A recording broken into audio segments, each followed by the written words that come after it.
The Secret of the Hidden Scrolls, Book 1, The Beginning, Chapter 8, Running with Rhinos. Peter woke to Hank's slobbery tongue licking his face. It was morning, and he needed to find Mary. Peter rowed and called Mary's name. He rowed and rowed but couldn't find her. In fact, he looked all around, but he couldn't see land either. All he saw was water. Peter was losing hope of ever finding Mary and getting back home. Hank ran to the back of the boat and barked. Then Peter saw a dolphin swimming toward him. It swam in circles around the boat. Peter recognized it as the dolphin that had carried Mary away. Maybe the dolphin could help. Peter started to have a little bit of hope. "Do you know where Mary is?" Peter asked the dolphin. The dolphin jumped into the air and swam away. "Wait," said Peter. "Don't leave us out here." Peter rowed fast to catch up with the dolphin. It kept swimming, and Peter kept rowing. Finally, Peter looked ahead and saw the shore. This was not the beach that they were on before. The dolphin had led them to a different beach. There were big rocks along the shore, and Peter could see tall trees in the distance through a light fog. "Maybe the dolphin brought us to where he took Mary," Peter said to Hank. Peter jumped from the boat and onto the beach. He was so happy to be on land again, but he was tired and hungry, and he missed Mary. He couldn't believe he actually missed Mary. Hank ran down the beach and barked at something in the sand. Peter ran to see. "What is it, Hank?" Peter stopped dead in his tracks. "A set of footprints in the sand." Peter put his foot beside the footprint. They were the same size as his. "These must be Mary's footprints," said Peter. "Let's follow them. Maybe we will find Mary." They followed the footprints down the beach. After about 100 yards, the footprints changed direction and turned away from the water. They disappeared into a garden that was as big as a jungle. The garden was green and full of fruit-filled trees. 2 trees in the middle of the garden stood taller than the other trees.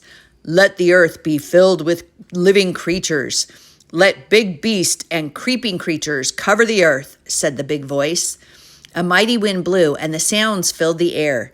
The land echoed with roars and growls and howls and squeaks. Hank barked and joined the chorus of creatures.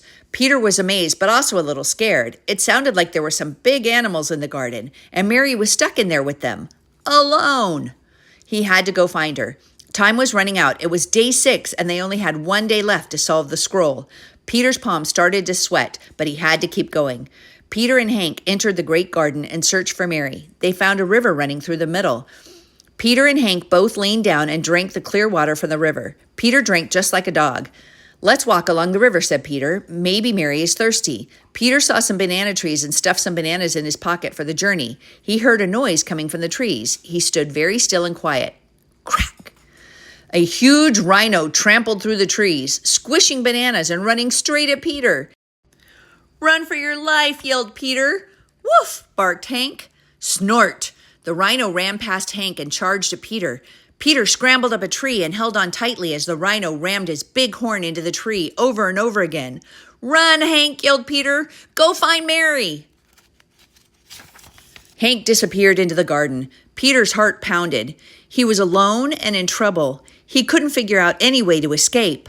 Suddenly, a monkey jumped onto the branch beside Peter. The monkey jumped up and down like he wanted to play. He grabbed a banana out of Peter's pocket and threw it at the rhino.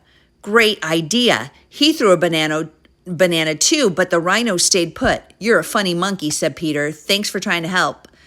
The monkey reached to grab another banana, but this time he pulled out the scroll. "Give it back," shouted Peter. The monkey laughed and jumped to another branch. "I'm not joking." Peter jumped onto the branch beside the monkey and reached to grab the scroll. The monkey moved and Peter slipped. He caught the edge of the branch and dangled right above the rhino's horn. The monkey jumped to another branch. Then he jumped to another tree. He jumped from tree to tree, disappearing into the distance. "It is good," said the big voice through the trees. Peter looked down at the rhino's big pointy horn. "How can any of this be good?"